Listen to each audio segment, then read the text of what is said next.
Olá, sejam bem-vindos a essa apresentação sobre as casas de adoração Baha'is, ou também conhecidos como templos Baha'is, ou no original do árabe, Masjid al-Aqsa.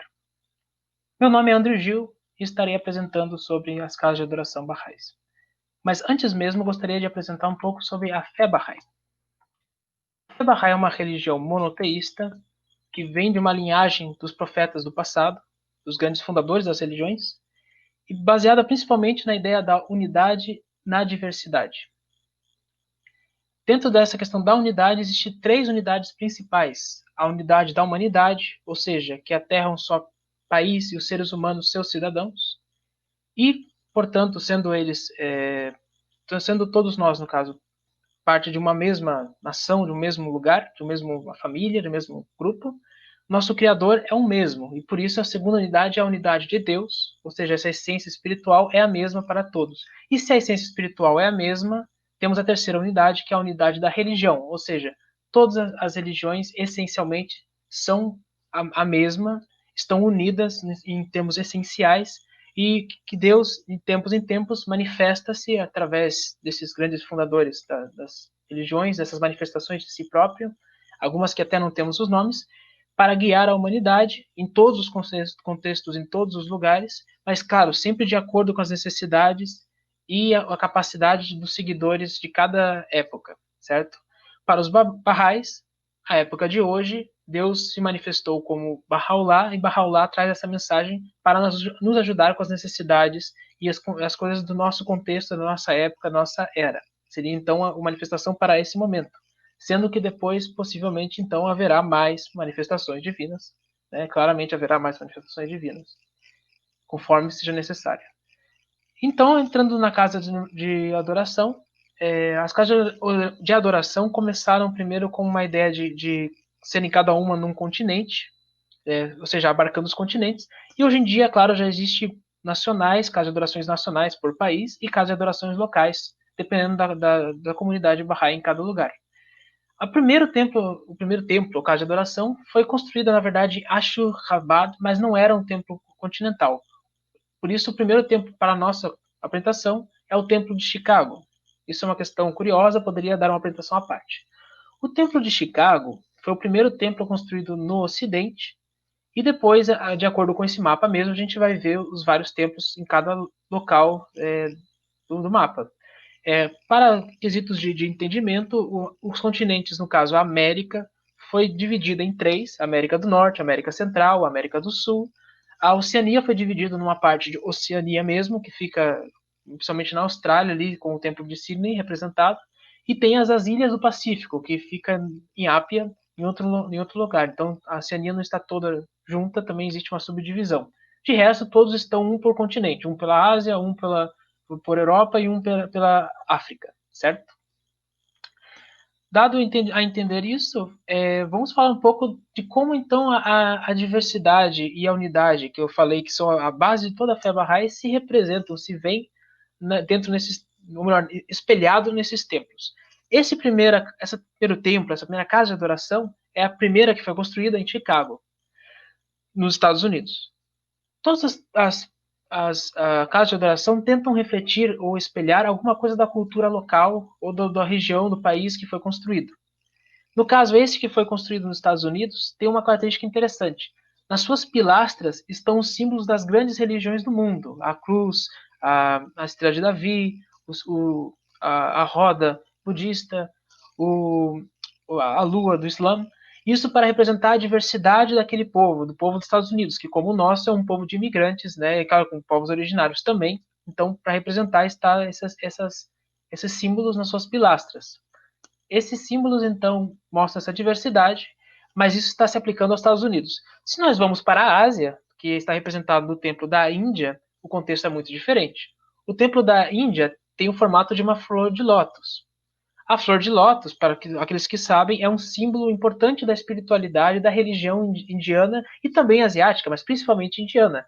Portanto, o templo da Ásia, localizado em Nova Delhi, tem esse formato, justamente para representar e honrar as coisas culturais daquela cultura específica. Então, sempre essa diversidade está contemplada, honrando as coisas que são tradicionais, mas também tendo uma questão de unidade.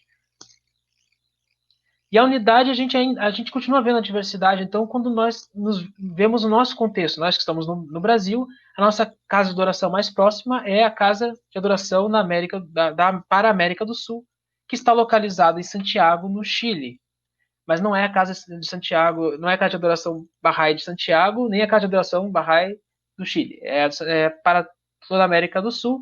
E, obviamente, não é só para as pessoas da América do Sul que visitam, mas todos podem visitar, mas especialmente para nós que estamos na América do Sul. Bom, ela tem um formato de uma rosa, que também se remete ao muito da cultura latina, da questão da rosa, da paixão, do amor, representado nessa rosa, nesse formato de rosa, que vocês podem ver na imagem e tudo. Isso são coisas, então, que contemplam essa questão da diversidade, né? Tem várias coisas que contemplam a diversidade, mas também tem coisas que contemplam a unidade. Eu vou falar um pouco delas, então. A primeira seria, para que todos esses templos, essas casas de oração são construídos? Bom, para quem? Para quem todos esses templos são construídos? É a melhor pergunta.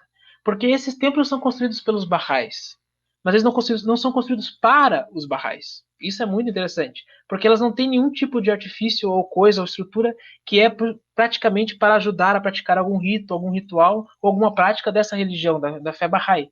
Não, na verdade eles são feitos de uma maneira que todas as pessoas possam ter um espaço para reflexão, oração e meditação, independente da religião ou da ausência de religião, inclusive. Não precisa ter uma religião, então todas as pessoas são bem-vindas, não importa a sua cor, credo, classe, enfim. Todas as possíveis determinações que nós criamos aqui nesse contexto não fazem qualquer sentido, porque o importante aqui é que todos comunguemos juntos num ponto com ligação desse nosso lado espiritual, independente então das nossas crenças particulares, né, e na sua espiritualidade própria. Então é um espaço que todos são bem-vindos, todos vão a esse mesmo ponto, nessa mesma casa de adoração, e podem então estar meditando, refletindo, orando. Inclusive há os jardins para as pessoas também caminharem, refletirem, pensarem um pouco, né? E estarem nessa conexão com o divino, com essa essência divina que pode tomar várias formas, vários entendimentos. Claro que se pede certas coisas, como a pessoa respeitar a outra quando está orando, e não falar alto, não tirar fotos e tal, justamente para respeitar os que estão tendo esse contato espiritual. Mas fora isso, as casas de oração têm então essa razão de ser, de unir as pessoas. Mas para que unir essas pessoas num contexto de oração? Porque os Bahá'ís acreditam que ao fortalecermos a questão espiritual, o lado espiritual, o laço espiritual da humanidade, nós fortalecemos as pessoas, empoderamos as pessoas para que elas possam servir à humanidade, servir ao mundo e estar então praticando boas ações e ajudando no desenvolvimento da civilização, que no fundo é completamente a essência do que Bahá'u'lláh ensina dentro de seus ensinamentos. Tem muito a ver com essa questão de serviço à humanidade, serviço ao próximo. Ok? Esse então é o templo do Chile. Além dessas características, nós temos o local que os templos são construídos. Veja que esse templo está construído distante de Santiago, da cidade. Todos os templos são construídos distante das cidades. Todos os templos têm 9 entradas. Não porque 9 entradas significa alguma coisa relacionada com as grandes religiões do mundo, que vocês possam ter visto em algum outro lugar, mas sim porque o 9 é o dígito máximo. Ninguém consegue aumentar o 9, de certa forma, sem ter, então, o número de dígito inteiro, né? Sem adicionar 1 e separar 2 dígitos, porque se nós fazemos 9 mais 1, criamos 10, e o 10 é a junção do 1 e do 0. Em outras palavras, o 9, sendo o dígito máximo, significa que todos os outros dígitos estão contidos dentro do 9. E se eles estão contidos, simbolicamente, toda a humanidade está contida nesse espaço de adoração comum, ou seja, todos podem chegar a esse mesmo ponto de 9 entradas diferentes, que simboliza, então, todos os lugares, toda a infinitude da diversidade humana pode culminar num ponto de unidade comum, de adoração e de espiritualidade.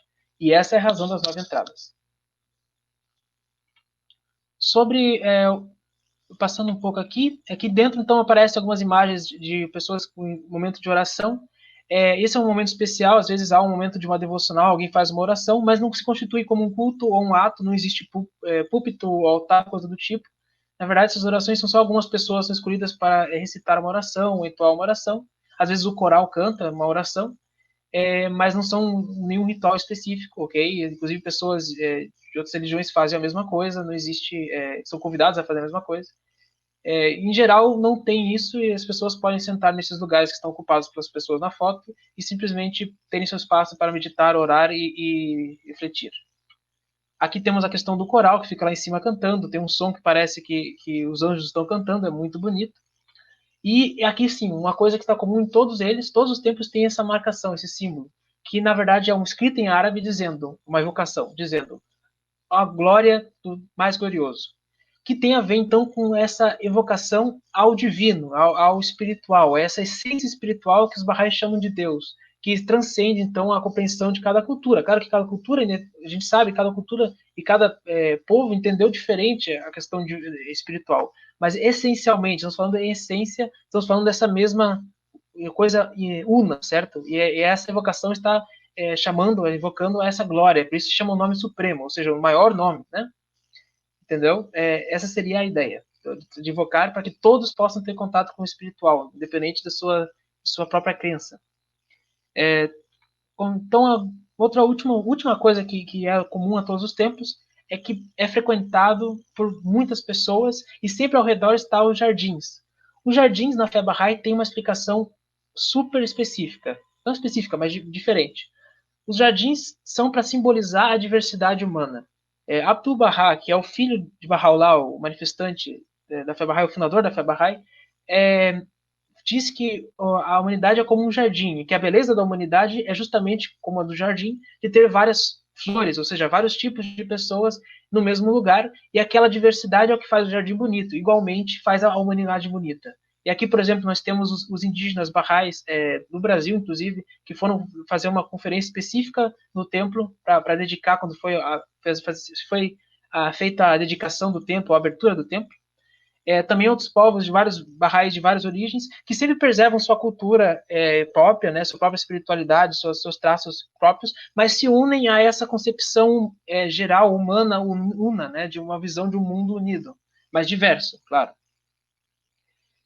Isso está tão representado dentro do tempo da América do Sul, claro que dos outros também, mas aqui para o nosso contexto, que, como alguns sabem, no Chile, por exemplo, o povo originário mais conhecido lá é os Mapuche. E para homenagear esse povo originário, que é muito conhecido, que é parte importante da cultura chilena, o centro de conferência que tem ao lado do templo recebeu o nome de Queyum, que significa espaço de reunião ou de união na língua Mapuche. Ou seja, isso justamente para honrar esses laços ancestrais e espirituais das culturas de cada povo. E sempre é assim, os templos sempre têm esse contexto. Nunca é impor, mas sim honrar a origem e essa junção agora com a unidade da humanidade nessa diversidade. Bom, gostaria então de passar para ler uma citação de Abdu'l-Bahá sobre os templos. Ele diz o seguinte sobre eles: os corações puros e radiantes se harmonizam com o Mashur-Askar. Assim, o exterior expressará o interior e a forma indicará seu verdadeiro significado. Com isso, estendo o convite para vocês visitarem este templo na América do Sul, no Chile, principalmente quando passar a pandemia, porque é um espaço para todos, construído para todos, não é para os Bahá'ís. Realmente os Bahá'ís sempre frisam isso. Os Bahá'ís isso não foi construído para os crentes, mas sim para todos, incluindo os crentes, mas não só os crentes, e que não existe nenhuma particularidade lá que se precisa fazer, e não existe nenhuma restrição de quem o pode frequentar. Então, tendo essa invitação, inclusive, estou falando espanhol. E, para terminar, eu gostaria, então, esses são os contatos, o contato oficial da comunidade Bahá'í no Brasil, o meu contato, e gostaria de agradecer-lhes imensamente por terem prestado atenção nessa apresentação. Espero que tenham curiosidade de perguntar mais coisas e fiquem à vontade para contatar. Muito obrigado.